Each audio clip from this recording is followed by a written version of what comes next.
Hello, my name is Max Urshort, and today I'm going to be giving a project on the actual distance that it takes to run around the bases when a player hits a home run. So, a quick overview. So, the distance between any two consecutive bases on the baseball field is measured to be exactly 90 feet. However, when a runner is running around the bases, he does not run in a direct straight line from base to base, but rather rounds the bases in order to effectively maintain their speed. So, if a runner did not round the bases and ran exactly in straight lines, the total distance would be 360 feet. However, that is not the case. This is the path that I have chosen to measure out, and this is the picture. This is a screenshot of the baseball field behind Bergen Academies. So first off is home to first. When the player hits the ball, he or she does run in a straight line towards first base for a period of time before they start to turn. I measured this length out to be 63 feet, and knowing that the base is 90 feet away from home plate, I knew that for the last 27 feet, they had to create an arc.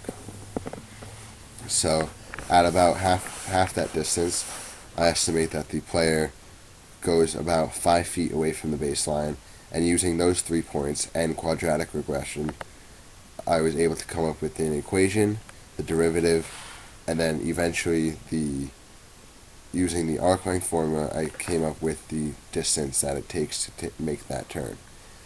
And that turn turns out to be 30.02 feet, and when added to 63 feet, it turns out that running from home to first is actually 93.02 feet, not the standard 90 feet. Then, from first to second, the player is rounding the whole duration of this length, so there is no straight portion to between first and second. So knowing that the bases are 90 feet apart, and also estimating that about halfway through, the player is about 8 feet away from the baseline, I was able to, using those 3 points, I was able to come up with a quadratic equation, the derivative, and then after using the arc length formula, it was found that the player actually runs 91.91 feet during this period of time, not just 90 feet. For second to third, I estimated that the path is exactly the same as first to second, so all 3 points, all the formulas and numbers for second to third are the same as first to second. Finally, third to home.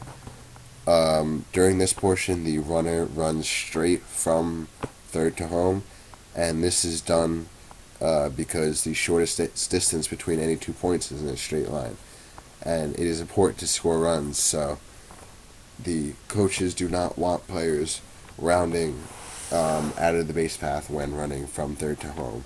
So it will be assumed that the distance for this portion of the trip is exactly 90 feet.